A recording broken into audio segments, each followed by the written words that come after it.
बच्चों, उम्मीद है आप सभी स्वस्थ होंगे, मस्त होंगे और फिट और फाइन होंगे। तो एक बार फिर से आप सभी का स्वागत है हमारे एसपी कोचिंग इंस्टीट्यूट के इस बेहतरीन चैनल पर। तो वंशागत के आणविक आधार के उस चैप्टर में आज हम डीएनए और आरएनए में अंतर पढ़ेंगे। ये डीएनए और आरएनए जो अंतर हम पढ़ने वाले हैं, ये एग्जाम में भी आपका पूछा जाता है। 4 से 5 या उससे भी ज़्यादा डिफरेंस आपके आ सकते हैं। वो डिपेंड करता है आपके कितने मार्क्स में दिया गया है। जैसे कि अगर 1 नंबर में आता है तो 2-3 डिफरेंस लिखना मुझे लगता है ठीक रहेगा। वैसे 2 नंबर में पूछा जाता है तो 2-3-4 डिफरेंस तक लिखना ठीक रहता है। लेकिन 3 और 5 नंबर में जब ये पूछा है तो 5 नंबर में तो कम ही पूछा जाएगा। और जब कभी भी 5 नंबर में पूछा जाएगा तो इसके साथ एक क्वेश्चन को मर्ज कर दिया जाएगा साथ में, कि जैसे कि आरएनए का क्या है, डीएनए तथा आरएनए में अंतर बताइए। या फिर ऐसे कह दे कि डीएनए क्या है, डीएनए तथा आरएनए में अंतर बताइए। ऐसे करके इसमें कह दिया जाएगा।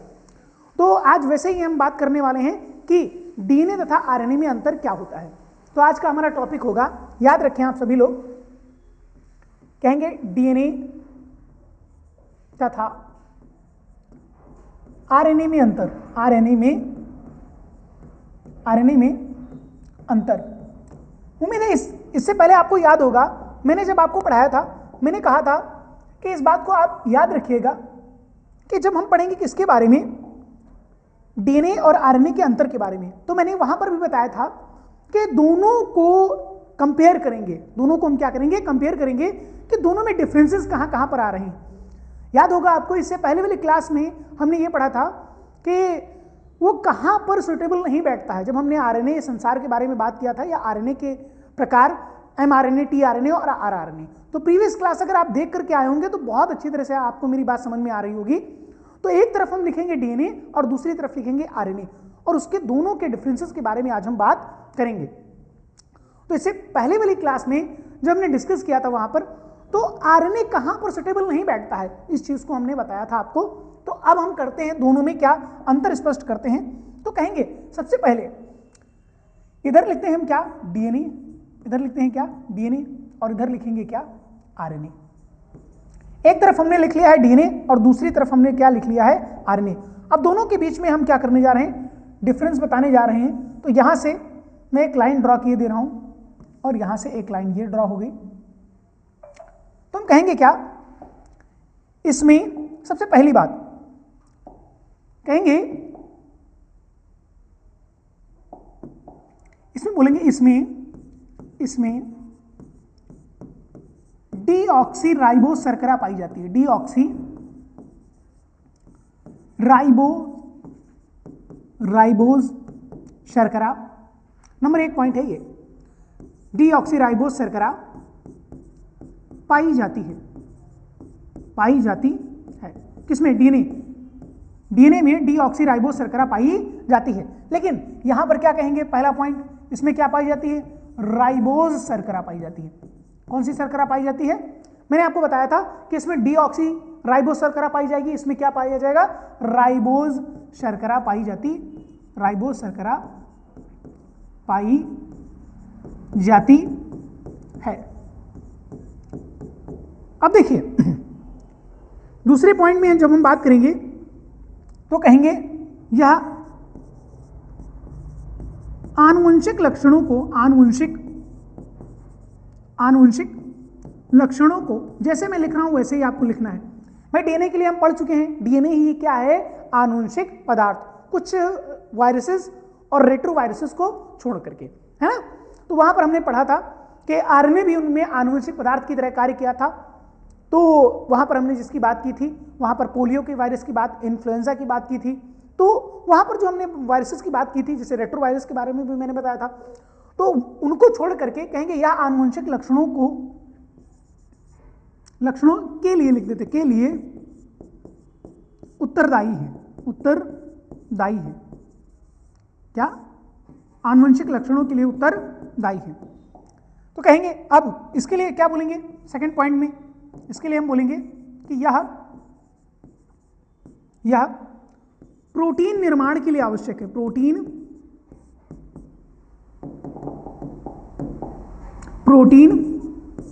निर्माण के लिए आवश्यक है।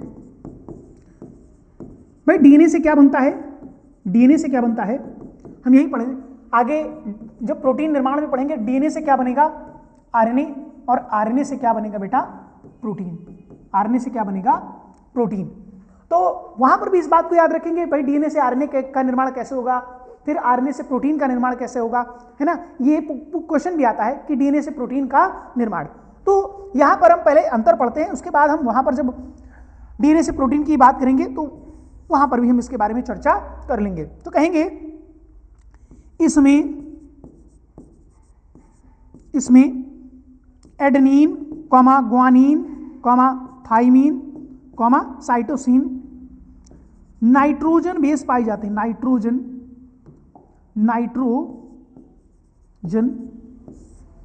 बेस पाए जाते हैं।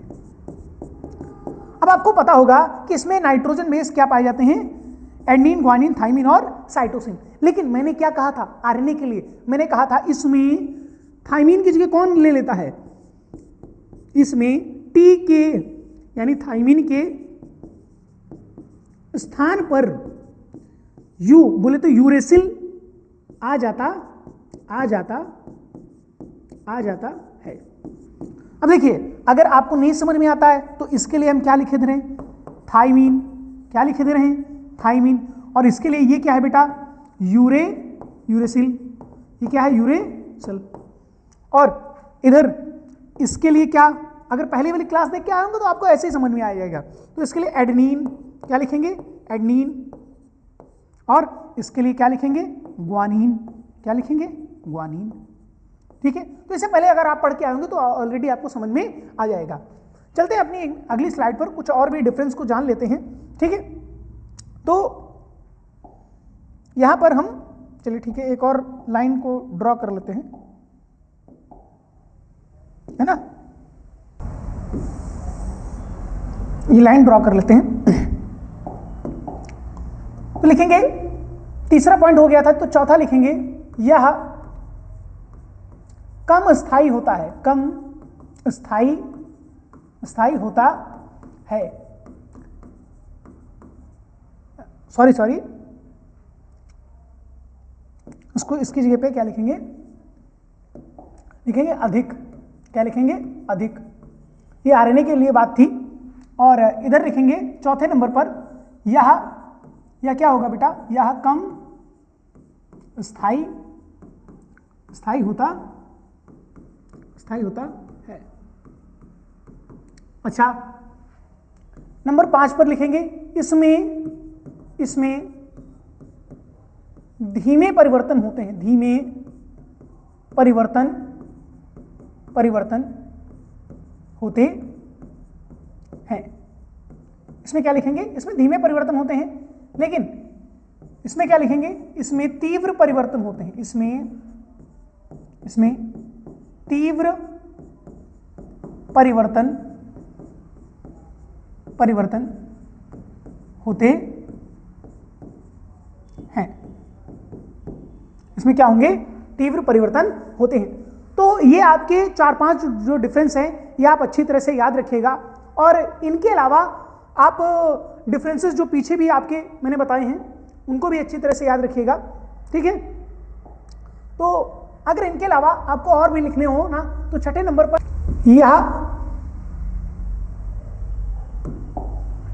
यह मुख्य रूप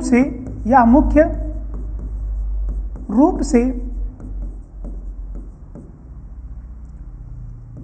द्विकुंडलित यह मुख्य रूप से द्विकुंडलित होता है। यह मुख्य रूप से क्या होता है, द्विकुंडलित होता है। ठीक है, और इसमें क्या कहेंगे, यह मुख्य रूप से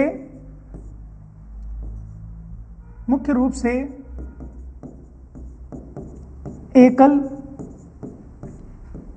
रज्जुक होता है, रज्जुक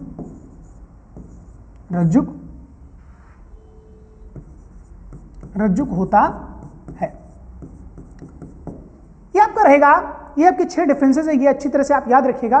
तो चलते हैं अब अपनी अगली स्लाइड की ओर, और वहां पर हम पढ़ने वाले हैं अब हम डीएनए रेप्लिकेशन के बारे में। किसके बारे में? डीएनए रेप्लिकेशन, यानी डीएनए द्विगुणन, इसे बोलते हैं डीएनए रेप्लिकेशन, डीएनए रेप्लिकेशन।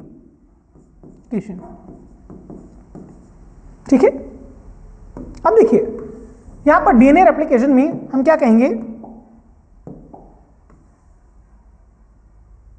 जब हम डीएनए रेप्लिकेशन की बात करते हैं तो यहां पर देखिए, समझिए ध्यान से इस बात को अच्छी तरह से कि रेप्लिकेशन क्यों होगा। जब कोशिकाओं का विभाजन होगा, भाई जब एक कोशिका है, एक कोशिका से कितनी कोशिकाएं? 2 कोशिकाएं बनेंगी, तो भाई डीएनए क्या होगा? डीएनए क्या होगा? विभाजित होगा, तो द्विगुणन करेगा। डीएनए क्या करेगा? द्विगुणन करेगा, यानी अपनी एक कॉपी बना लेगा। तो उससे पहले आप एक अच्छी तरह से एक बात समझिए, क्या होता है कि हम कहेंगे जैसे ये क्या है, ये क्या है बेटा? ये क्या है? डीएनए है। ये क्या है? डीएनए। अब ये डीएनए एक श्रृंखला ऊपर की ओर और दूसरी श्रृंखला कहां? नीचे की ओर। एक श्रृंखला ऊपर की ओर जाती है और दूसरी श्रृंखला क्या हो जाती है? नीचे की ओर। लेकिन ये कैसे होता है इस बात को भी समझिए। ये ऐसे, ये क्या है? ये डीएनए है। ये क्या है बेटा? डीएनए है। समझते जाइए, यह क्या? डीएनए की संरचना। अब डीएनए को, भाई डीएनए जो घूमता है, मैंने आपको बताया था A B C D and Z type of DNA, याद करिए वहां पर मैंने उनके घुमाव भी बताए थे। तो मैंने कहा था क्लॉकवाइज, ये कैसे घूमता है? क्लॉकवाइज। ये कैसे घूमता है? क्लॉकवाइज। अच्छा, जो चीज क्लॉकवाइज घूमी हो और लिपटी हुई हो, उसे खोलने के लिए एंटी क्लॉकवाइज घुमाना पड़ता है। उसे खोलने के लिए क्या करना पड़ेगा? एंटी क्लॉकवाइज घुमाना पड़ेगा। तो कहेंगे यहां पर इस बात को याद रखिएगा, ये क्या होता है? क्लॉकवाइज। इसको एंटी क्लॉकवाइज घुमाने के लिए टोपो आइसोमेरेज काम करता है। कौन काम करता है? टोपो आइसोमेरेज। कौन सा एंजाइम काम करेगा? टोपो आइसोमेरेज। जिसमें एज लगता है वो एंजाइम होता है। वो क्या होता है? एंजाइम होता है। अब किसी का नाम परवेज हो तो ना कह देना कि वो एंजाइम है, नहीं, ऐसा नहीं होता है। ठीक है, तो यहां पर कहेंगे बायोलॉजी में, जब बायोलॉजी की बात करते हैं तो वहां पर जब एज लगता है तो हम कहते हैं वो एंजाइम की तरह कार्य करता है। तो हम क्या कहेंगे? ये क्या करेगा? इसको विपरीत यानी एंटी क्लॉकवाइज घुमाने का कार्य करेगा। ये क्या करेगा? एंटी क्लॉकवाइज घुमाने का कार्य करेगा। तो इसका कुंडलन क्या हो जाएगा? खुल जाएगा। इसका कुंडलन क्या होगा? खुल जाएगा। पहले मैं क्रिया समझा देता हूं, सारी बातें फिर लिख दूंगा। ठीक है, तो इसके बाद घुमाने के बाद इसके बीच के हाइड्रोजन बंधों को तोड़ने के लिए आएगा कौन? हेलिकेज। कौन आएगा बेटा? हेलिकेज। अब यहां पर हेलिकेज जब आएगा, क्या लिखेंगे? हेलिकेज। ये जो हेलिकेज होता है, इसके बीच के बंधों को, जो हाइड्रोजन बॉन्ड इनके बीच में होते हैं, ये जो क्या होते हैं? हाइड्रोजन बॉन्ड जो इनके बीच में होते हैं, कहेंगे तो ये जो हाइड्रोजन बॉन्ड होते हैं, इनको तोड़ने का काम कौन करेगा?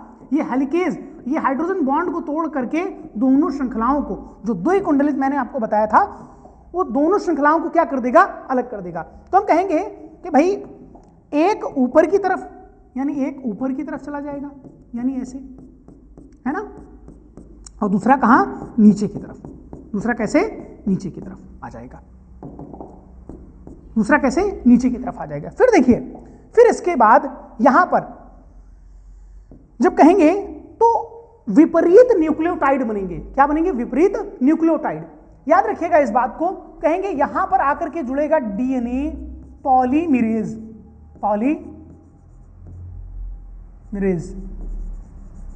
कौन? डीएनए पॉलीमरेज, यानी कहेंगे इसका नाम क्या है? DNA polymerase.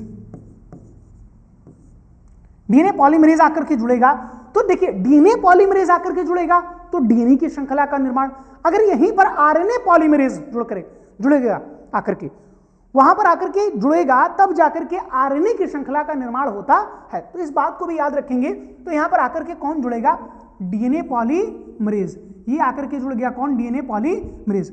ये जब डीएनए पॉलीमरेज आकर के जुड़ेगा तो ये ऐसे चलता हुआ चला आता है पीछे की तरफ, तो ये विपरीत न्यूक्लियोटाइड बनाता है। ये क्या करेगा, इनके विपरीत न्यूक्लियोटाइड का निर्माण करता है, इनके विपरीत न्यूक्लियोटाइड का निर्माण करता है। अब देखिए, जैसे मान लीजिए, अब पहली वाली चीज समझिए कैसे मैं क्या कह रहा हूं। जैसे इधर A था तो इधर T, इधर G था तो इधर C, इधर A, इधर T, इधर G और इधर C, इधर G, इधर C, इधर T, इधर A, इधर T, इधर A, इधर C, इधर G, इधर G, इधर C और इधर T, इधर A। तो AT और GC याद होगा आपको चारगाफ का नियम। तो चारगाफ के नियम में यही होता था कि हम कहते हैं A और T के बीच में डबल बॉन्ड और G और C के बीच में कितने होंगे, ट्रिपल बॉन्ड होंगे। कितने बॉन्ड होंगे, ट्रिपल बॉन्ड होंगे। फिर मैंने कहा ये जब डीएनए पॉलीमरेज इससे आकर के जुड़ेगा तो ये क्या करेगा बेटा, ये विपरीत न्यूक्लियोटाइड को बनाना प्रारंभ कर देगा। ये क्या करेगा, विपरीत न्यूक्लियोटाइड को बनाना प्रारंभ कर देगा। भाई अब जब विपरीत न्यूक्लियोटाइड बनाएगा तो A इसके विपरीत T, G, C बना लेगा और A का विपरीत T, T का विपरीत G का विपरीत C, G का विपरीत C, T का A। तो ऐसे करके ये न्यूक्लियोटाइड बनाते चला जाता है। तो एक तो ये वाले डीएनए का निर्माण हो जाता है, एक इस डीएनए का निर्माण हो जाता है। तो मतलब ये वाला जो पहले था ये वाला डीएनए का निर्माण हो जाता है, मतलब एक डीएनए का यहां पर निर्माण हो गया। यहां पर एक डीएनए का क्या हो गया, निर्माण हो गया। तो इसको बॉक्स में बंद किए रखे दे रहे हैं। तो एक डीएनए का निर्माण होने के पश्चात अब देखिए यहां पर जब हम कहेंगे तो इसके लिए जब बोलेंगे तो इसके लिए क्या कहेंगे, अब यहां पर इधर भी जब श्रृंखला का निर्माण होता है तो असतत निर्माण होता है। कैसे होता है, असतत। मतलब बीच में यहां कह रहे हैं कि बीच में यहां पर कुछ जगह खाली रहती है, बीच में यहां पर क्या रहती है, कुछ जगह खाली रहती है। याद रखिएगा इस खाली जगह को क्वेश्चन पूछा जा सकता है, कहेंगे इस खाली जगह को क्या कहते हैं। तो ये जो खाली स्थान है, तो ये जो क्या है बेटा, खाली स्थान जिसका निर्माण हम कहते हैं, इसका निर्माण क्या हुआ है, असतत निर्माण, असतत निर्माण हुआ है, यानी डिसकंटिन्यूअस इसका फॉर्मेशन हुआ है। ठीक है, तो हम कहेंगे इसको, इस खाली स्थान को क्या कहते हैं, इस खाली स्थान को कहते हैं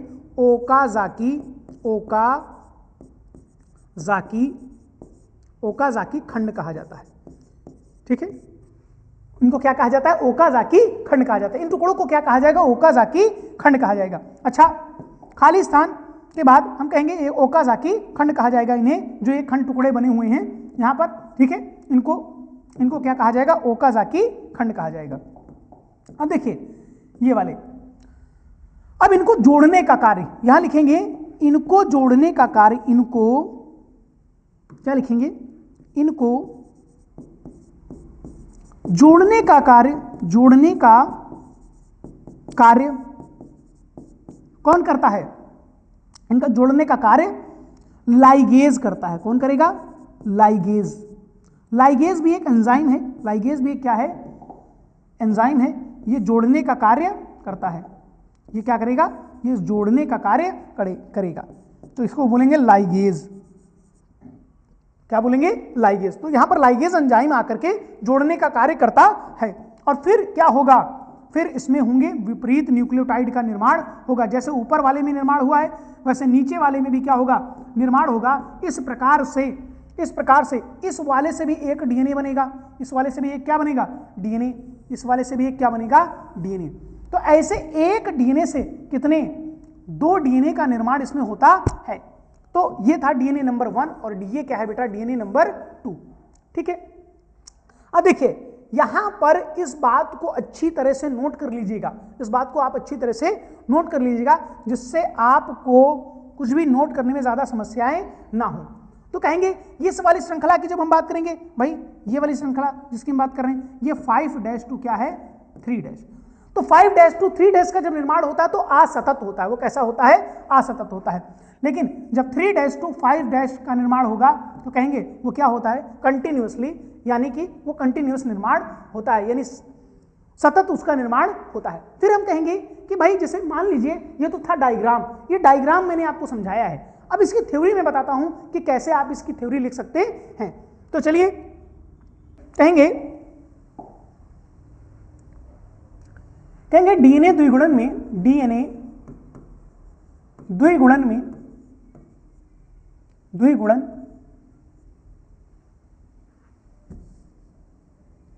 डीएनए द्विगुणन में सबसे पहले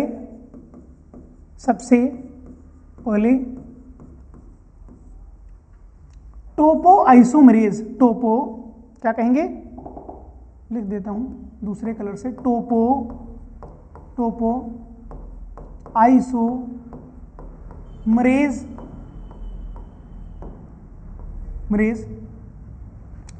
एंजाइम आकर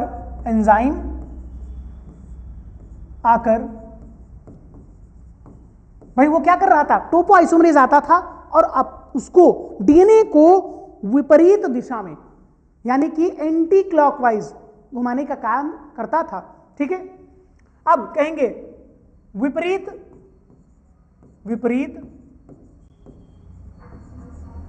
आकर विपरीत दिशा में डीएनए को घुमाकर उनके दोनों रज्जुकों को खोल देता है, उनके दोनों रज्जुकों को खोल देता है। भाई दोनों रज्जुकों को क्या कर देगा, खोल देगा। भाई आप चाहे इसको स्टेप वाइज, पहले स्टेप में यही हुआ था ना, अब स्टेप नंबर 2 में क्या कहेंगे, भाई स्टेप नंबर 2 में क्या कहेंगे, उसके बाद कौन आ रहा था बेटा, हेलिकेज आ रहा था, उसके बाद कौन आ रहा था, हेलिकेज। फिर हेलिकेज एंजाइम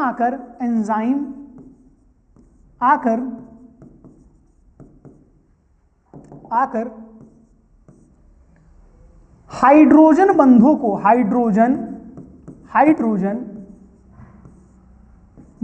को बंधों को तोड़ता है। हाइड्रोजन बंधों को क्या करेगा, तोड़ता है। फिर इसके बाद कहेंगे दोनों श्रृंखलाएं क्या हो जाएंगी, दोनों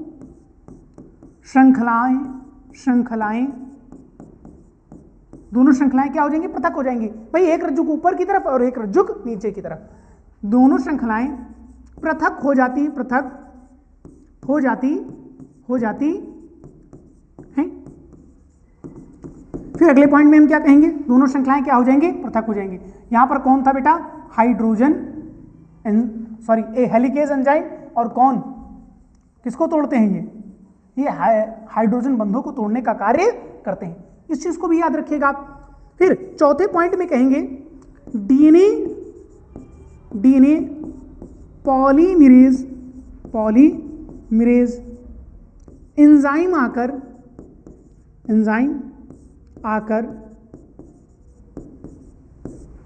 विपरीत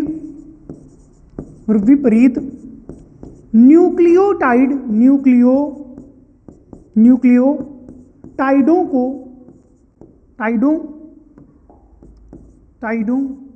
को बनाता है।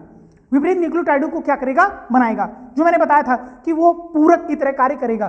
ठीक है, विपरीत न्यूक्लियोटाइडों को बनाता है। अब विपरीत न्यूक्लियोटाइड बनने के बाद क्या होगा कि कहेंगे 5वें नंबर पर के 5 यानी 3 वाला पहले लिख लेते हैं ना, 3 to 5 श्रृंखला का सतत तथा 5 to 3 श्रृंखला का असतत निर्माण होता है। असतत निर्माण होता है। ठीक है, और अगले पॉइंट में हम क्या लिखेंगे, कौन सा पॉइंट था उधर, चौथा, 5वां था, चलिए छठा लिखते हैं। और छठे नंबर पर कहेंगे कि उन खंडों को हम क्या कह रहे थे, उन खंडों को क्या कहा जा रहा था, ओकाज़ाकी खंड कहते हैं, ओकाज़ाकी खंड कहते हैं। उन खंडों को क्या कहा जाता है? ओकाजाकी खंड कहते हैं। ये बात अच्छी तरह से आप याद रखिएगा। भाई वो जो खंड थे जो टुकड़ों में निर्माण असतत जिनका निर्माण हो रहा था उनको हम क्या कह रहे थे? ओकाजाकी खंड। अब वो खंड जो थे उनको जोड़ने का काम कौन कर रहा है? वो आकर के लाइगेज वहां पर आकर के जोड़ेगा और जोड़ करके उस श्रृंखला को क्या करेगा? पूरा कर देगा, जिससे दूसरे भी डीएनए का क्या हो जाएगा? निर्माण हो जाएगा। तो इस बात को अच्छी तरह से याद रखें। तो ओकाजाकी खंड कहते हैं। तो कहेंगे उन खंडों को